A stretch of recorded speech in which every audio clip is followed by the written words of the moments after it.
Hi, and welcome to Across the Desk. This week, we're going to discuss the conservative values of political violence, as we had a few episodes last week from some very high-profile Republicans, as well as the continued rhetoric from the past several years that has made this normalized in our political process.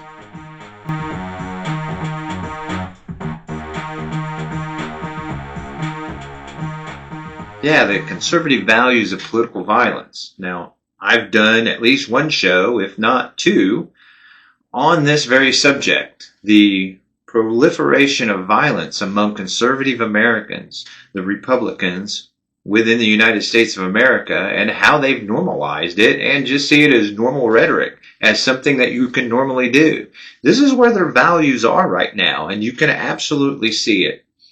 One thing is, we have, that came out this week, two shocking things people put out, and you would think there would be wide condemnation of this. There has been some, but probably not enough, and typically it's been so normalized that you just kind of get numb to it. And what I'm talking about is, one, Tom Cotton came out on Fox News on an interview, and they were discussing protesters that were shutting down bridges, Golden Gate Bridge for one, I think the Washington Bridge in New York City, and they were protesting pro-Palestinian protest against the atrocities that are happening by Israel over there as to what they're doing.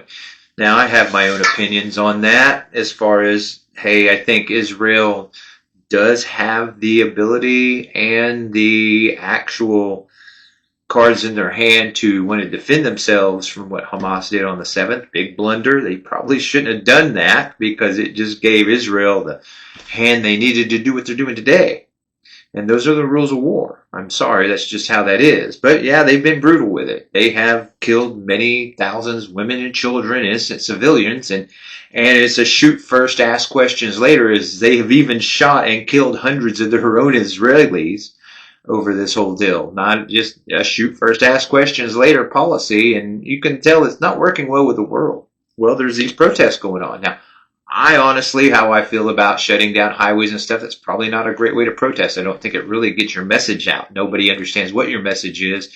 They just see what you're doing, and that's what the focus is on. They see that you shut down a road. They don't really see what you're protesting about or what your policies are. No one sees that. And they don't, just like in this case. Because here you go, Tom Cotton comes out and says, you know what, if that was Arkansas, they'd be thrown off a bridge. It wouldn't be the police doing it, it would be the people on the road trying to get through. And then he came out and did what you probably should never do. It just rhetorical, being what he just said there was bad enough, but then when he goes out and says, I want to tell people, yeah, take matters into your own hands. That's what he said, take matters into your own hands. Right there, he's inciting violence. That's incitement. He's telling other people to do this. Of course, this goes into why he's such a coward in the first place. One, Tom Cotton, he's not going to throw people off the bridge. He wants you to do it. Because one, you can get in a lot of trouble for doing that, especially if you kill somebody. That's murder. So you're not going to see Tom Cotton actually go up and try to throw someone off a bridge. For one, he knows that would just look bad politically for him. Two, he's smart enough to know that he could probably be charged with murder. And three, I really don't see that pencil neck throwing anyone anywhere. He would probably be the one that would end up getting tossed off that bridge.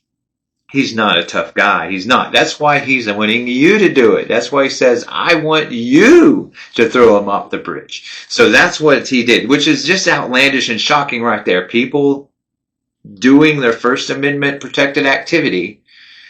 Now, shutting down a bridge and a roadway is controversial, could be illegal, and he calls them criminals. We need to throw these criminals off the bridge. Now, this is wordplay, of course. That's what Tom Cotton does. Plays them words. They're criminals.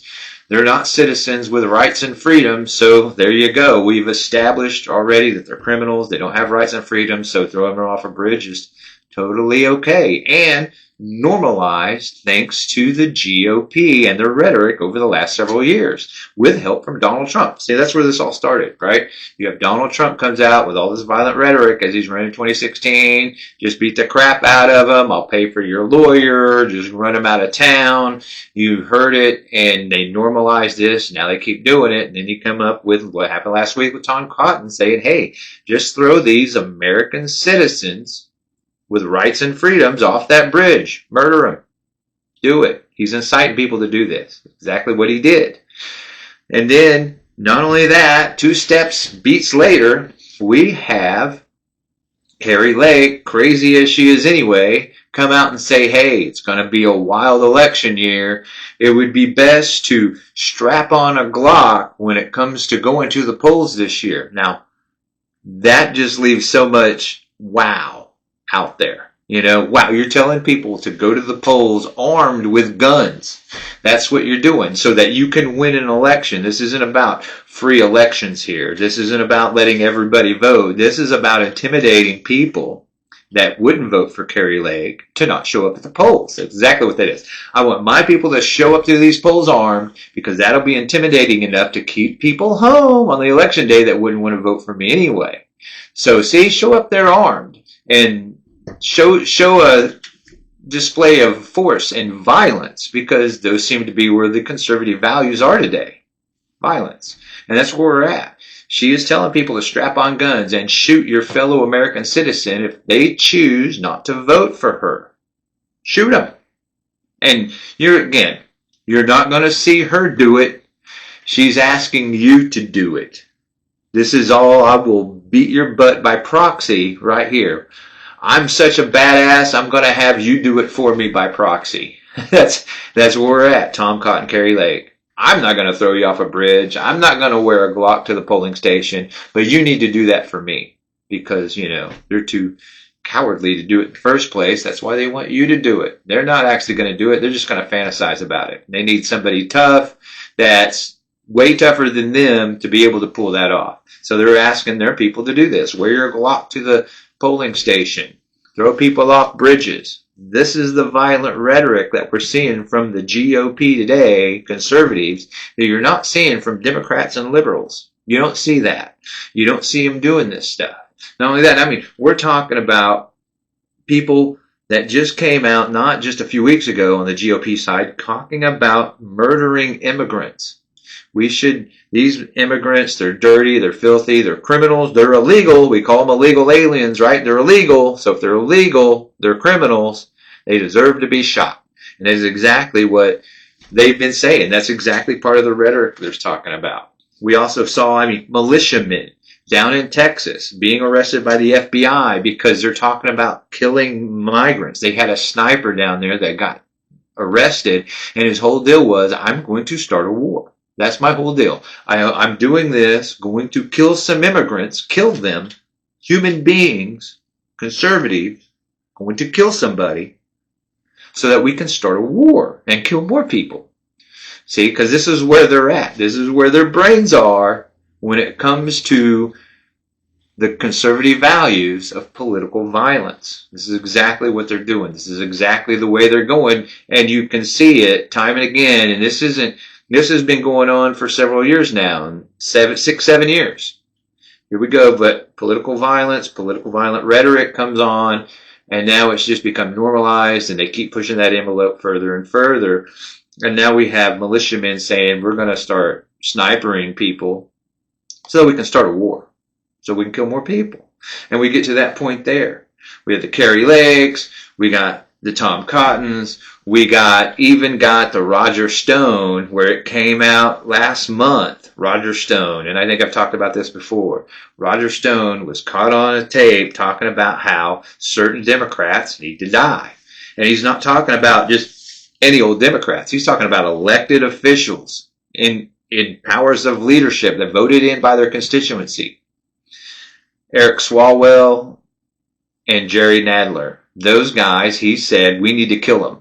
They need to be dead. And he said, we need to do it to send a message. We need to kill them to send a message. What's the message? Well, it's one of intimidation, one of fear. You see, we want to make these Democrats scared of us. that they won't do anything, that they will not enjoy their rights or their freedoms, that they won't stand on them or exercise them and let us have our way, you see, because that's what this is about. And that's exactly what Roger Stone was talking about. It's exactly what he wanted people to do. We need to pull the trigger, metaphorically and literally, on Eric Swalwell, not only so we can get rid of a prominent Democrat by murder, but we can also send a message of fear and intimidation so that they don't want to do anything. See? And that was whole Roger Stone's whole deal right there. Very disgusting, very primitive, very anti-American, anti-freedom, totally authoritarian type of view here. Roger Stone is a pretty dangerous guy, I would say, just from that rhetoric, just from the fact that, he was convicted as a felon, although Trump pardoned him. But that guy shouldn't be walking around as a free man, especially saying stuff like this, especially getting off and still saying stuff like this. But maybe he feels impunity because he did all these bad things, went to prison, but, hey, he got his guy to get him out. So that's what happened. So we got Roger Stone and Tom Cotton and Cary Lake, and this all goes back to Donald Trump and his rhetoric and how he likes to, throw things around about violence and stuff. Not that he would commit them himself. He wants other people to do that for him. See? But they're all about this because, fear and intimidation. And it works to some degree. It will keep some people home from the polls when Cary Lake says, hey, my people are going to be strapping on Glocks and be looking for you. That might keep people home. It may not keep everybody. Some people might just say, man, I don't vote. But some people, it will have an effect on it. That's all it needs. All it needs is just a few points. That's really it. In some of these races, it's just a few points. So if we can just keep, 1 out of every 50 home, well, we'll win. And this is a winning strategy that they see, and they don't see any qualms with using violence as a political tool. They absolutely don't. This is where conservative values are today, and we've seen it on all kinds of issues, all kinds of things.